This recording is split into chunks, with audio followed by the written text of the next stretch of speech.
So welcome guys, कैसे हैं आप सब। स्वागत कर रहा हूं आप सभी का आपके अपने इस यूट्यूब चैनल पे। स्टार्ट है आज का टॉपिक लिथियम।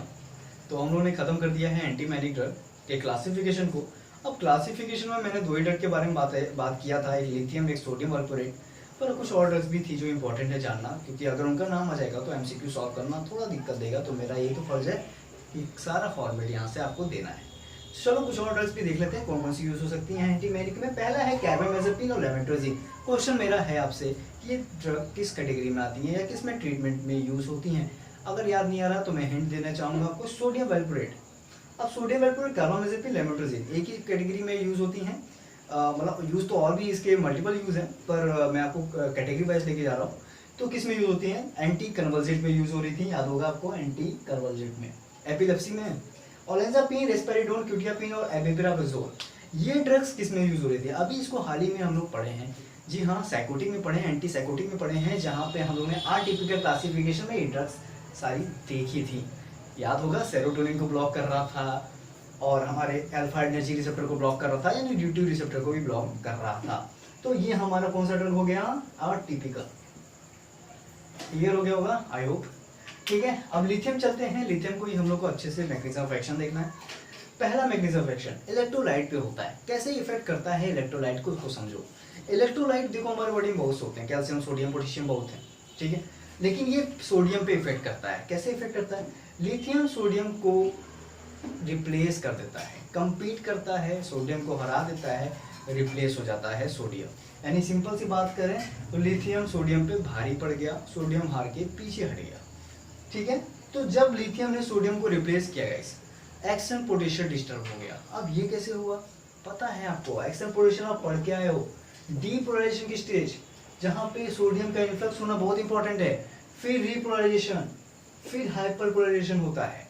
तो अगर मैं बोलूँ सोडियम रिप्लेस हो गया लिथियम से, तो ये तो स्टेज आएगी ही नहीं ना, डीपोलराइजेशन होगा ही नहीं। तो हाइपरपोलराइजेशन की स्टेज बनी रहेगी कि नहीं बनी रहेगी, यानी सी ने डिप्रेस आएगा। समझ में आया आपको? इस तरह से ये इफेक्ट देता है। पहला इफेक्ट हमारा क्लियर हो चुका। दूसरा इफेक्ट जी प्रोटीन पे इफेक्ट। अब जी प्रोटीन में कैसे इफेक्ट करता है भाई? अब आपको याद होगा जी क्यू, जी आई, ये सब याद होगा। IP3 याद होगा गाइस, IP3 से मैं आपको लेके चलता हूँ।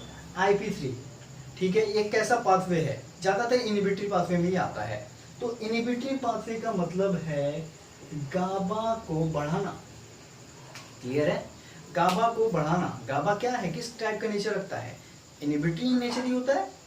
गाबा इनहिबिटरी नेचर होता है, यानी इनहिबिटरी पाथवे को ये बढ़ाता है, यानी IP3 को ये बढ़ाता है।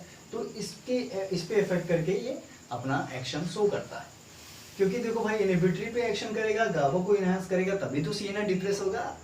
ठीक है, आप रिलेट करके पढ़ो, बहुत ही मजा आएगा और बहुत अच्छे से आपका सारा कॉन्सेप्ट क्लियर हो जाएगा। चलते हैं तीसरे पे, न्यूरोट्रांसमीटर। नॉन एड्रेनलिन और डोपामिन को के रिलीज को डिक्रीज करता है। अब इसमें क्या ही समझाओ, ठीक है, एज इट इज को याद कर सकते हो। अब आ जाते हैं गाबा पे।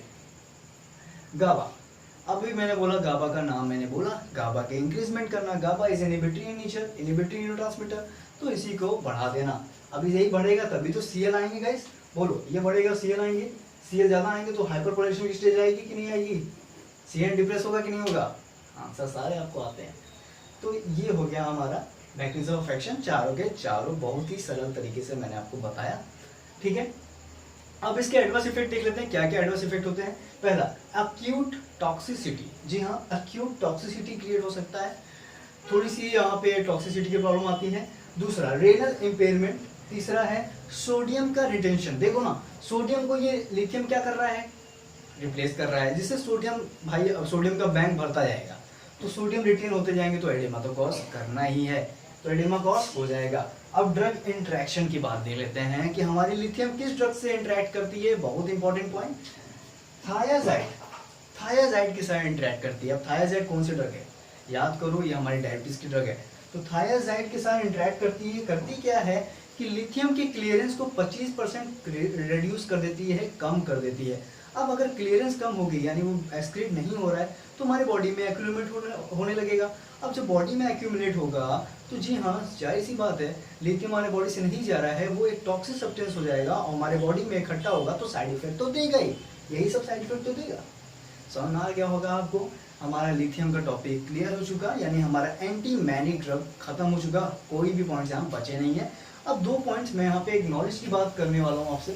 पहला, ड्रग ऑफ चॉइस, बहुत ही इंपॉर्टेंट क्वेश्चन होता है जीपैट को लेके। तो लिथियम किस चीज़ की या किस डिसीज की एक ड्रग ऑफ चॉइस है, ये बताने वाला हूँ। जी हाँ, लिथियम को यूज़ किया जाता है ड्रग ऑफ चॉइस के रूप में। किस केस में? एमडीपी के केस में। एमडीपी यानी फुल फॉर्म बताऊँ तो मैनिक डिप्रेसिव साइकोसिस। इस डिसीज के केस में लिथियम एक ड्रग ऑफ चॉइस बन जाती है। सो ये पॉइंट आप याद रखना, बस मैंने एक शॉर्टली में आप ऐसे लिख सकते हो तो याद हो जाएगा आपको। दूसरा, हम लोगों ने यहाँ पे इंशोमेनिया की बात की थी, याद होगा आपको। सीवियर इंशोमेनिया हो जाता है मैनिया के फेज में। तो इंशोमेनिया का हम लोग यहाँ पे देखने वाले हैं ड्रग ऑफ चॉइस।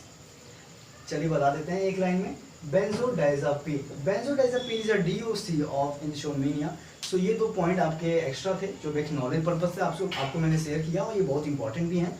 सो हमारा हो चुका है लिथियम एंटी मैनिक ड्रग्स खत्म। अब हमारा क्या टॉपिक बचा है? जी हाँ, हमारा सिर्फ कुछ और ही 3-4 गिने टॉपिक्स बचे हैं जिनको बहुत जल्दी ख़त्म करेंगे। ठीक है, तो मिलते हैं आपसे नेक्स्ट वीडियो में। तब तक सुरक्षित रहिए, पढ़ते रहिए।